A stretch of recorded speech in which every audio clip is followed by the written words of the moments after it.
Join किया है मोहतरमा डॉक्टर मलिहा लोधी साहबा ने। ये अमेरिका में पाकिस्तान की सफ़ीर भी रह चुकी हैं और यानी राइटर हैं, दानिशवर हैं। बहुत शुक्रिया आपके वक्त का डॉक्टर साहबा। मैं स्ट्रेट अवे इस सवाल पे आता हूँ कि जो हमारे इन्फ्लुएंशियल इस्लामी मुल्क हैं उनकी तरफ से तो हमें बड़ा ल्यूक वाम सा रिस्पांस आता है उनकी अपने मसाइल की वजह से। ईरान, यमन और तुर्की किसी हद तक, या उधर हिजबुल्लाह है। ये बताइएगा कि ये जो एक बहुत बड़ा एक मुजाहरे हो रहे हैं वेस्ट में और वहाँ पे उन पर क्रैकडाउन भी हो रहा है, क्या ये उनकी पॉलिसी शिफ्ट होगी या उनकी जो रूलिंग क्लासेस हैं इसको जिस तरह से सप्रेस कर रही हैं इसको कुचल देंगी और उसकी कोई अहमियत नहीं होगी? डॉक्टर साहिबा जी शुक्रिया।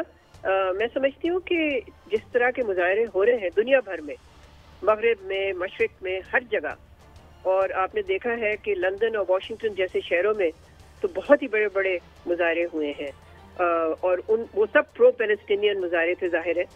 तो इससे ज़ाहिर है दबाव तो पड़ रहा है मगरबी हुकूमतों पे, जिन्होंने बिल्कुल ही एक वन साइडेड पोजीशन इख्तियार की। आपको मालूम ही है वो तो बिल्कुल ही एक अनकंडीशनल यानी कि हमायत कर रहे हैं वो इजराइल की, और इस वक्त कोई इस तरह का वो कदम नहीं चाहते जिससे कि जंग बंदी हो। मैं समझती हूँ कि ये सबसे अफसोसनाक जो पहलू है इस सारी सानहा का, इस ट्रेजिडी का, वो यही है कि अमेरिका ने बिल्कुल ही इनकार कर दिया है कि कोई जंग बंदी हो, यानी कि सीज फायर हो। बल्कि यूनाइटेड नेशंस की सिक्योरिटी काउंसिल में आपको याद होगा कि उन्होंने ही जो रेजोल्यूशन थी जिससे कि जंग बंदी हो सकती थी, उन्होंने उसको वीटो कर दिया।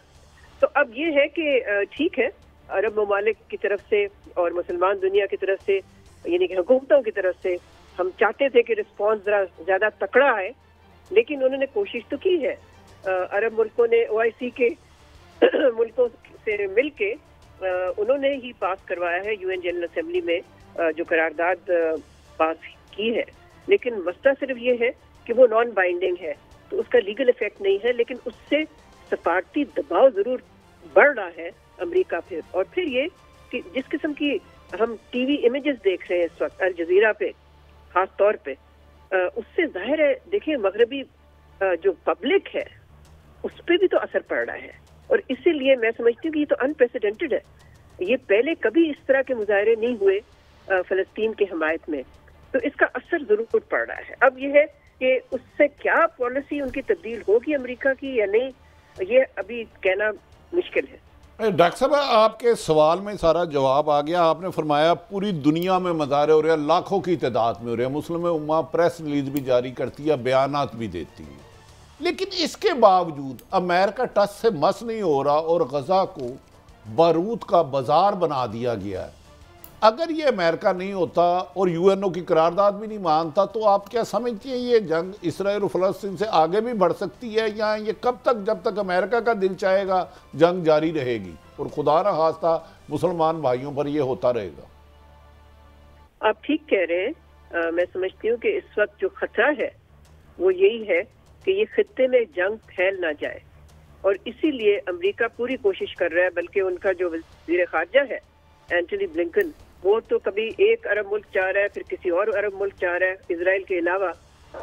यही उनका भी यही है, एम उनका ये है, पर्पस उनका ये है कि किसी तरह से और मुल्क जो है वो इसमें कहीं शामिल ना हो जाए। जहाँ तक हिजबुल्लाह का ताल्लुक है, वो तो आपने सुन लिया होगा चंद दिन पहले जब उनके लीडर ने खिताब किया, तो उसमें उन्होंने सिर्फ इतना कहा कि जी सारे ऑप्शन टेबल पे हैं।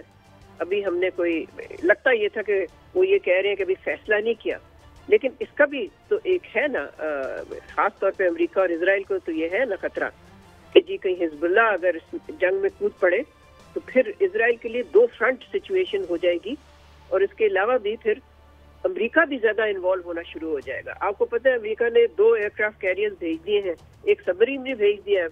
उसका मकसद ही ये है ना, उसका मकसद है ईरान को मैसेज भेजना, पैगाम भेजना कि आप इसमें दाखिल मत हो, इसलिए कि अगर आप दाखिल होंगे तो फिर हमारा भी रिस्पॉन्स आएगा।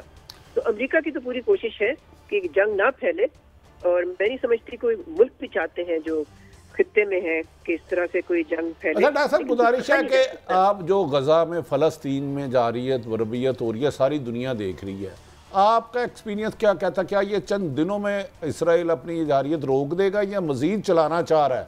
کوئی انٹرنل ان کی کیا پالیسی ہے؟ دیکھیے جی، اسرائیل نے تو ان کے جو لیڈران ہیں انہوں نے تو بالکل صاف کہہ دیا ہے کہ جی ہم تو بالکل اس کو فلیٹن کر کے، یہ لفظ استعمال انگریزی کا انہوں نے کیا ہے کہ ہم غازہ کو فلیٹن کر کے رہیں گے. تو لگتا تو یہی ہے کہ جس قسم کا خون خرابہ وہ کر رہے ہیں اس سے تو مجھے نہیں لگتا کہ، اور ان کو کوئی روکنے والا نہیں ہے. ایک ہی ملک ہے جو کہ روک سکتا ہے اسرائیل کو، اور وہ ہے امریکہ.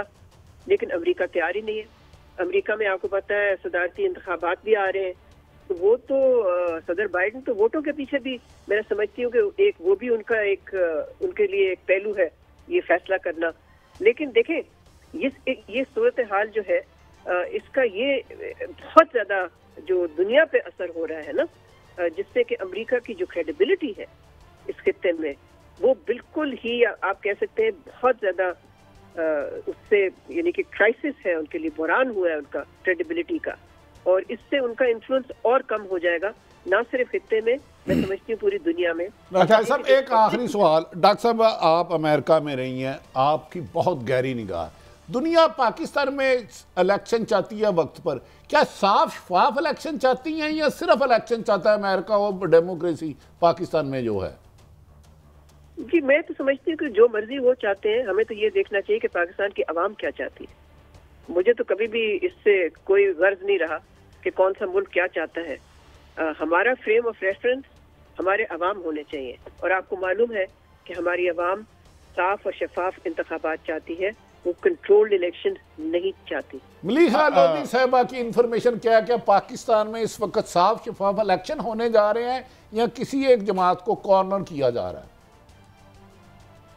یہ تو انتخابات ہوں گے تو پتہ چلے گا. اس لیے کہ ابھی تک ون لاسٹ کویسچن. یہ لیٹن امریکہ میں ہم دیکھ رہے ہیں کہ ایون بولیویا نے تو سیور کر لی اپنی جو ڈپلومیٹک ٹائز تھی، سفیر واپس بلا لیا، نکولس مدورو نے پبلکلی ایڈریس کیا. سوائے اس خطے کے جو لیفٹ کی گورنمنٹس ہیں وہاں پہ کوئی ہمیں ایسا میننگ فل، حالانکہ وہ اتنے طاقتور نہیں ہے، اتنے بڑے پلیئر نہیں ہے شاید ورلڈ جو لڑائی ہے طاقت کی، لیکن یہ کیوں ہوتا ہے وہاں سے اور ہم بس ایک دوسرے کا منہ دیکھتے رہتے ہیں؟ نہیں جی، ان کی بڑی طویل تاریخ ہے، ان کے کنیکشنز رہے ہیں پی ایل او کے ساتھ اور فلسطین کے ساتھ. جیسے آپ نے کہا یہ بائیں بازو کے جو وہاں پر پارٹیز ہیں ان کے کافی عرصے سے یہ رہے ہیں تعلقات فلسطینی آرگنائزیشنز کے ساتھ. تو یہ حیران کن بات بالکل نہیں ہے. لیکن میرا خیال ہے ہمیں یہ بھی دیکھنا چاہیے کچھ عرب ممالک نے بھی تو ان اپنے ایمبیسڈرز واپس بلا لیے ہیں، جارڈن نے، بحرین نے. تو یہ چیز پھیل رہی ہے.